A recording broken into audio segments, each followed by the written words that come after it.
Hi folks, today again we are with the second episode with Giuseppe. Today our intention is to talk about how you should prepare yourself for the job interview, and there is no better person than Giuseppe. So again, Giuseppe, please quickly introduce yourself.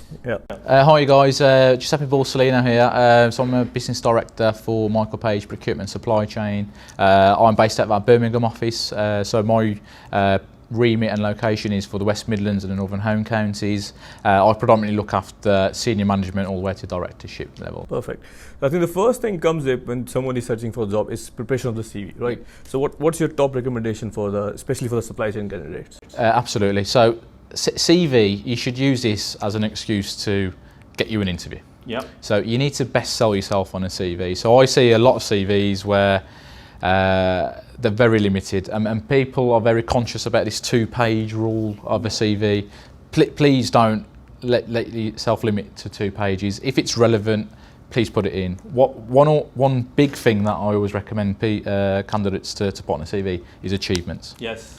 Achievements is key. Because that is essentially what is going to get you an interview. Because everybody I think they write pages and pages and bullet points over this is what I do. Yeah. I'm probably not interested, or I'm interested in what you've achieved. Yeah.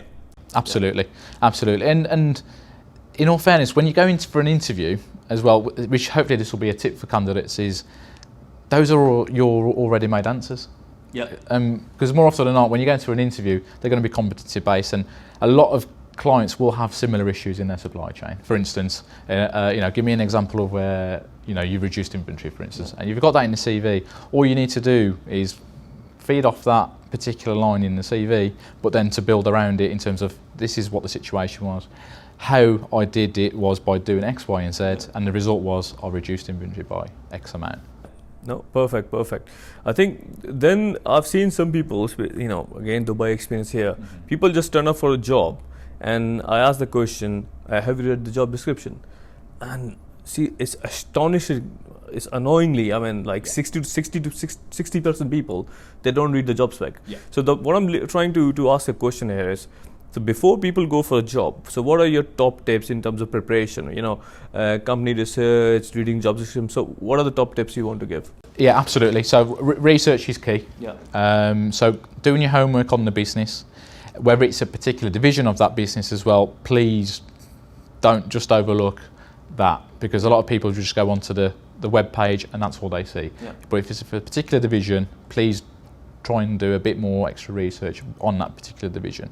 Off the back of that as well, do some research on who you're interviewing with. Yeah. As well. So LinkedIn is a brilliant tool. Absolutely, I would highly recommend that. Yes. Really, really good tool, and more often than not, clients are quite impressed with candidates doing research and I've been viewed by this candidate who's seeing me tomorrow, for instance, and then it shows a bit of interest, but also you can get a bit more of a feel of their profile as well. It'll give you a bit of a career history of that client, maybe some interests. It can break some ice with, I don't know, if there's a football team on there, for instance, that they follow.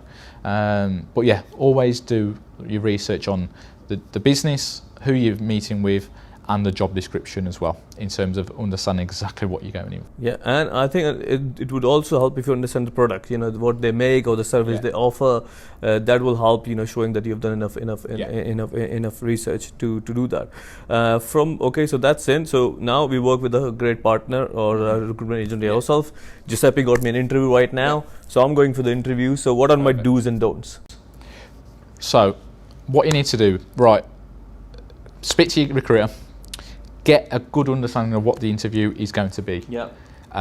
Who is going to be part of that interview, and what things are you likely to expect from that interview. Yeah. Off the back of that, you can then put something together where you can prepare your answers, for instance. Not necessarily word for word, but you kind of get an idea of what things you should be preparing for. Yeah. And then likewise with the candidates, the clients that you're meeting with, you have a good understanding of what to look for.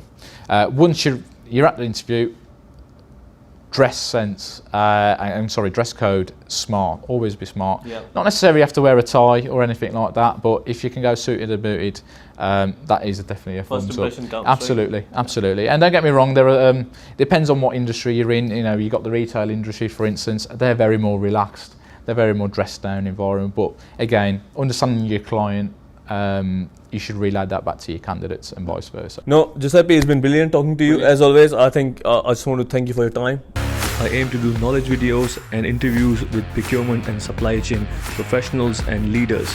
Consider subscribing to this channel. And I have written practical guides on supply chain. See the link below.